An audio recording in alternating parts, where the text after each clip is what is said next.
একা কে আর থাকুন দেখুন। হ্যাঁ, অনেক মেয়েরা থাকতে আমি তো আর একা থাকতে পারি না, অনেক রাইতে হইলে ঘুম আসে না। কেন একা ঘুম একা আসে না? একটা মনের মানুষ আমার একটা মনের ভালো মানুষের দরকার। এত অথবা যেরকমই বয়স হোক, কিন্তু আমার মনের একটা ভালো মানুষের দরকার, যে আমার মেয়ের সহিত গুচ্ছা নিব, তারা আমি ভালোবাসবো। সত্যি বলছেন? হ্যাঁ, সত্যি বলছি। আসসালামু আলাইকুম। ওয়ালাইকুম আসসালাম। কেমন আছেন? আছি ভালোই, কেমন আছেন? আমিও ভালো আছি। আপনি কেমন আছেন এই বিষয়ে একটু জানতে চাচ্ছি। আর কেন আজকে ক্যামেরার সামনে? আইসি ভাই আমার জীবনের একটা কাহিনী লইয়া।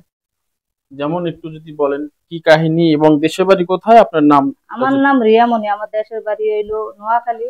আমি থাই ঢাকা। আমার কিছু জীবনের গল্প নিয়ে আপনাদের মাঝে আইছি। আচ্ছা, আপনি জীবনের গল্প নিয়ে আসছেন আমাদের মাঝে, ভালো কথা। কিন্তু পরিবারের কে কে আছে এবং কিভাবে জীবনটা শুরু ভাই আমার করেছিলেন? পরিবারে কেউ নাই, আমার একটা মা ছিল মারা গেছে, আমি একই থাই, আমার একটা মেয়ে আছে। জি, একটা মেয়ে আছে, তার যে, মানে আপনার বিয়ে হয়েছে। হ্যাঁ আমার বিয়ে হয়েছে। আমার স্বামী নাই, স্বামীর সাথে ডিভোর্স হয়ে গেছে, কিন্তু কেন? আমার মেয়ে নিয়ে এখন একা খাই আমি। আচ্ছা, ডিভোর্স হয়ে গেছে, স্বামী নেই, মেয়ে নিয়ে একা থাকেন। যে এখানে কিন্তু গল্প শেষ নয়, যে এর পিছনে অনেক কথা আছে। তো কিভাবে আপনার বিয়েটা হলো? এবং হয়েছে ভাই। আপনার বাড়ি কি নোয়াখালী যে বলছেন? আমার বাড়ি নোয়াখালী। নোয়াখালী কোন জায়গায়? নোয়াখালী লক্ষ্মীপুর। লক্ষ্মীপুর। বাবা, তো বড় লোকের এলাকা, তাই আপনি কেন আজকে এখানে আসলেন? না ভাই, আমি একটা গরিব মানুষ।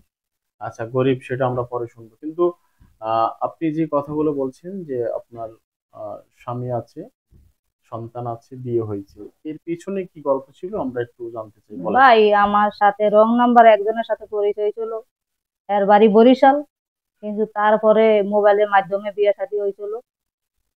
হ্যাঁ, তারপরে? এরপরে তারপরে আমারে দীর্ঘ 1 বছরের মতন ভালোই রাখছে, তারপরে অনেক জ্বালা যন্ত্রণা করছে।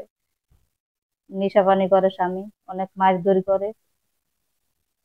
এরপরে আমার কি একটা বিয়ে করে দিল।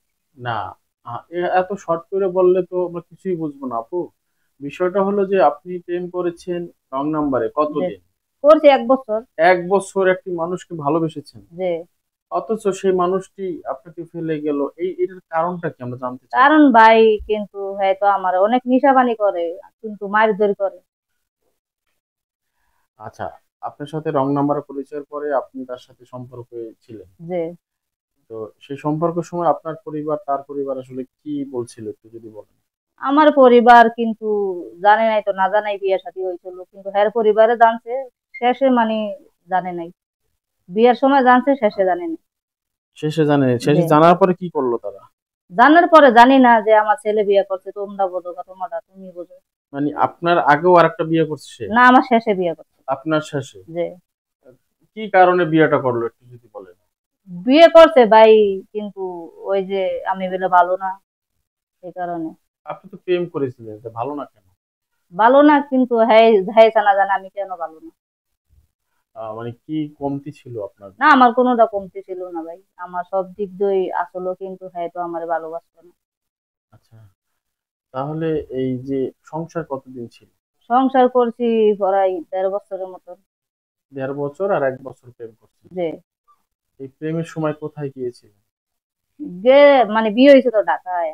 হ্যাঁ, তো প্রেম যখন করলেন তখন কোথায় দেশের বাড়ি আছিলাম। তার সাথে করতে যাননি? না, ঘুরতে মতো যাই নাই, কখনো দেখা হয় নাই। দেখাও হয়নি? যে না, এমনি 1 বছর প্রেম করলেন? প্রেম করছি, তারপরে বাপ মায়ে জানে না বিয়ে শাদী হয়েছে। হ্যাঁ। বাপ মায়ে জানে নাই। আচ্ছা, জানার পরে বাপ মা কি বলছিল? জানার পরে মানে বলছে যে বিয়ে শাদী হয়েছে, যে আমরা মান্য নিব, কিন্তু স্বামী তো ভালো না, স্বামী অনেক মারধর করতো। 1 বছরে চিনতে পারেননি? ভাই মানুষ তো প্রথম কয় মিঠা কথা, পরে কয় তিতা কথা। প্রথম মিটা কথা কিছু যে কি বলছিল? অনেক মিথ্যা কথা কইছে, আমার ভালো রাখবো, সুখে রাখবো, কোনোদিনও অত্যাচার করব না। পরে? পরে ভাই অনেক অত্যাচার করছে, অনেক মারছে। অনেক মারছে? যে আপনার কি কোনো দোষ ছিল না? আমার কোনো দোষ নাই ভাই, আমি অনেক ভালো মানুষ আছিলাম। আচ্ছা, অনেক ভালো মানুষ একাতে কি তালি বাজে? না ভাই, আমি কোনো দোষ করি নাই। কি চেয়েছিল আপনার কাছে? চাইছে, কিন্তু অনেক টাকা পয়সা চাইছে, আমি দিতে পারি নাই। কত টাকা চেয়েছিল? চাইছিল মানে 1 লাখ 1.5 লাখ টাকা চাইছে, জুয়া জুয়া খেলবো আর কি। আমি দিতে পারি না দেখে আমার অনেক মারছে। যে আপনাদের মতন অনেক বোনরাই এই কমপ্লেন্টটা দেয় যে জুয়া খেলে, আসলে কি হ সত্য? ভাই, সত্যি জুয়া খেলে। এখন সে থাকলে তো আমরা বুঝতাম আসলে। না ভাই, সে তো নাই, হে বিয়ে করে লাইছে। আচ্ছা, বিয়ে করার পর কি আপনি ডিভোর্স দিয়েছেন না না, সে? আমি ডিভোর্স দিয়ে দিছি। আপনি দিলেন কেন? ভাই আমার কোনো খাওয়ান খোরাক দেয় না আমারে, আমার নিজের কাম নিজের করে খাইতে হয়, মেয়ের কোনো খোঁজ খবর নেয় না। কিন্তু একটা মানুষকে এইভাবে একা থাকুন দেখুন, মানে এই কারণে একটা বালা মনের মানুষ যদি পাই আপন করে নিন।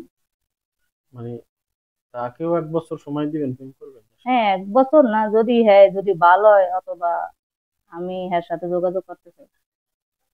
আচ্ছা, যোগাযোগ করবেন, কিন্তু এর পিছনেও তো একটা গল্প আছে, আপনার সন্তান আছে। এ, সেই সন্তান কে দেখবে? সন্তান অথবা যাই আমার বিয়ে করবে, হ্যাঁ এই তো দেখবো। কেন সে দেখবে? দেখবো ভাই, আমার তো পৃথিবীতে কেউই নাই, তো আমার মেয়ে ছাড়া আমার তো আর কেউ নেই। সন্তানের বাবা কি নিবে না? না, সন্তানের বাবা আর নিব না। বলে দিচ্ছে? হ্যাঁ, বলে দিচ্ছে একবারে। কিন্তু পরবর্তীতে দাবি করলে তো দিতে হবে। দাবি করবো না ভাই, অনেকবার চেষ্টা করছি, মানে দেওয়ানের লেগে, হ্যাঁ নিব না। তো এখন আপনি কি চাচ্ছেন আসলে একটু যদি বলেন? আমি চাই ভাই, আমার মনের একটা মানুষ যে আমার সবসময় সুখে রাখে, এরকম একটা মানুষ চাই আমি। আপনাদের মতন মেয়েরা এসে ভালো ভালো কথা বলে, কিছুদিন পর আবার তাদের সেই মিষ্টি কথা থাকে না, না ভাই, কারণটা কি? থাকবো। একটু যদি বলেন ব্যাখ্যাটা। না, থাকবো আমি। যে আমার ভালোবাসে তারা আমি ভালোবাসবো। সত্যি বলছেন? জি, সত্যি বলছি। আচ্ছা, এই যে সংসার জীবনে 1টি বছর বা 1.5টি বছর আপনি তার সাথে সংসার করেছেন, সংসার জীবনে কোনো স্মৃতি আছে? মানে কোনো স্মৃতি? মানে কোনো ভালোবাসার কোনো কল্পনা ছিলেন, মানে ভালো ভালো লাগার মুহূর্ত না যেটাকে বলে স্মৃতি? ভালো লাগার স্মৃতি কিরকম? আছে না, স্বামীর সাথে কোথায় গিয়েছেন বা না, আমি তো ভাই কখনো কোথায় যাই নাই। মানে আপনাকে নিয়ে কোথায় ঘুরতে যায়নি? কখনো কোথায় ঘুরতে যায় নাই। আপনি সুন্দর না তাই? আমি বলে ভালো না। মানে কি ভালো না? আমি ভালো না, আমি সুন্দর না, আমার দেখতে ভালো লাগে না। তাই? তাই। কেন, আপনাকে তো দেখতে মাশাআল্লাহ অনেক সুন্দর লাগছে এখানে। হ্যাঁ, চোখ বেলে, মানে আমার মেয়ে তাকাইলে ভালো লাগে না। তারা ডাক্তার দেখিয়েছেন? হ্যাঁ তো ডাক্তার কি দেখাবো, হ্যাঁ চোখে যদি আমার ভালো না লাগে তা আমি কি করবো কর? অনেক সময় চোখের ডাক্তার দেখালে অনেক সময় ভালো হয় চোখ। বোঝেন না, কি করবো? আচ্ছা, তো এখন যে আছেন আপনি, কার সাথে আছেন? এখন আমি একই থাই। আগে আমার মায়ে আসলো আমার সাথে, অনেক একই থাই। একটি মেয়ে নিয়ে আপনি একা কিভাবে থাকেন? থাকি ভাই, অনেক বছর ধরে থাকি তো। কিন্তু এই কারণে সবার লগে হয় পরিচয় হয়েছে, থাকি। নতুন আইলে তার খাওয়া যাইতো না। সমাজের কেউ? না, কিন্তু যেন থাই, বাড়িওয়ালার অনেক ভালো। স্বামী ছাড়া থাকলে তো অনেক কথাই অনেক অনেকে। কথা কয় ভাই স্বামী ছাড়া, এই কারণে একটা স্বামীর দরকার আমার। এতদিন ছিলেন, এখন হট করে কেন মনে পড়লো? মনে পড়ে ভাই। অনেক মেয়েরা তো থাকছে। না, ঘুম আসে না কেন সেটা যা বলেন। ঘুম আসে না, মানে নিজেরও তো একটা ইয়ে আছে, কি আছে? ভালোবাসার টান আছে। একটা ভালোবাসার মনের মানুষ চাই, তারাই ভালোবাসে। আচ্ছা, মানে একা থাকতে ভালো লাগছে না? না। আমরা দর্শক শুনছিলাম, দীর্ঘদিন একা থাকার পরে তার ভালো লাগছে না এমনটি তিনি বলছেন। তো আমরা আরো কিছু কথা শুনবো তার কাছ থেকে। এই মুহূর্তে অনেকেই দেখছে বোন আপনাকে, আসলে আপনার কি বলার আছে সর্বশেষ? সবার উদ্দেশ্যে কি বলার আছে বলেন।